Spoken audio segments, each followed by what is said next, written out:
խաչի դիմաց տարբեր մարդիկ էին, անտարբեր, թշնամի, Քրիստոսի հանդեպ չարությամբ լցված, Քրիստոսին սիրող եւ հավատացող մարդիկ էին։ Տարբեր մարդիկ խաչելության տեսարանի ներկային էին։ Եվ այստեղ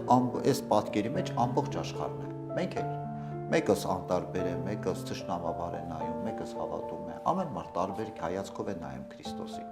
բայց խաչի վրայից Քրիստոսի հայացքը երբեք չի փոխվում դեպի մեզ։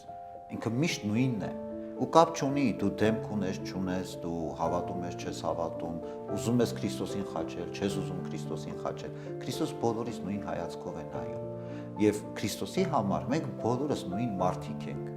Պարզապես մենք ինքներս պիտի հասկանանք մեր մարդ լինելու առաքելությունը, կոչումը եւ հարության տոնի խորհրդի ամենակարևոր պայմանը ոչ միայն նա է, որ մենք ճանաչենք հարության Քրիստոսին, այլ նաեւ այդ լույսի ներքո ճանաչենք ինքներս մեզ ու մեր առաքելությունը։